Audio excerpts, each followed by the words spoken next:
Sehr geehrter Herr Generalsekretär, lieber Mark, Secretary-General, dear Mark, both of us have stood here at this lectern so many times, but today is something special, for it is for the very first time that I have the great pleasure of welcoming you as the new NATO Secretary-General. A warm welcome. And of course, once again, congratulations on your new office. NATO can consider itself very lucky to have such an experienced transatlanticist in times as such challenges like these, and to have him at its helm. And you can look forward to an exciting term of office.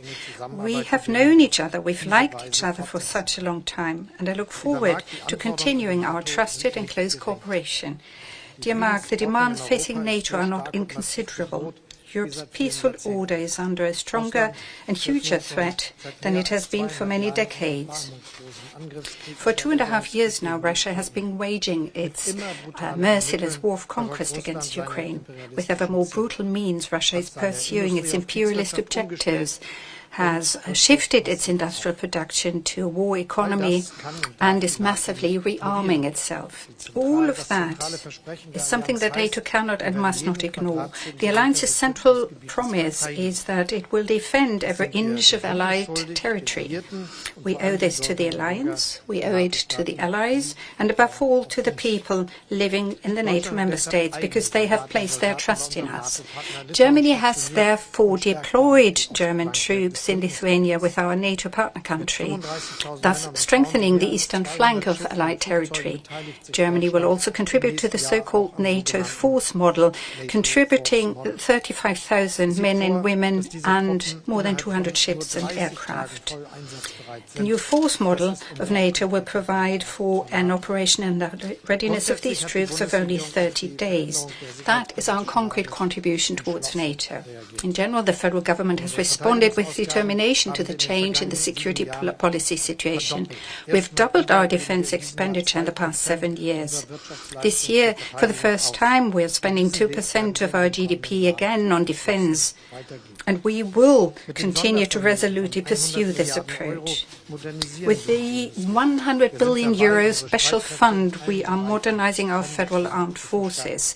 We are consistently increasing our armed forces in all areas, and the objective of the alliance is clear: to be so strong that no one would even think of attacking us. NATO is and continues to be the foundation of our common security on both sides of the Atlantic. 75 years after its foundation, it continues to embody our transatlantic cooperation and our shared values: freedom, democracy, and the rule of law.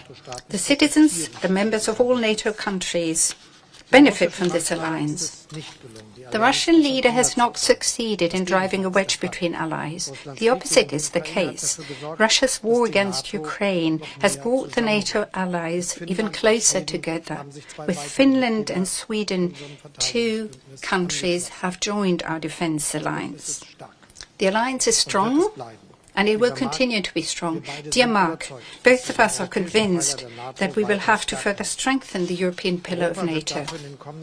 In the coming years, Europe will undertake major investments in the next few years in order to increase our defense capabilities and to strengthen our defense capability. It is about defending ourselves against any kind of threat. We also talked about Ukraine today. Germany is the second biggest supporter of Ukraine, second only to the United States, and we aim to continue that. As we, the G7, agreed in Italy this summer, we will provide a loan to Ukraine up to the amount of $50 billion, allowing Ukraine to procure more weapons and armaments. That is indeed a very strong signal addressed to the Russian president, making it very clear that Russia cannot win this war. It is high time that people recognize that this is the case and that Russia is willing to speak about an end to this terrible and senseless war that has already caused the death of hundreds of thousands of people. Dear Mark, thank you for this, your first visit in your capacity as Secretary-General of NATO. I look forward to cooperating with you in this capacity and look forward to the upcoming summit next year in your home city, The Hague. Thank you very much indeed. Chancellor Scholz, lieber Olaf, vielen Dank. für den herzlichen Empfang hier in Berlin heute. Olaf, thank you very much for the cordial reception here in Berlin. To be here.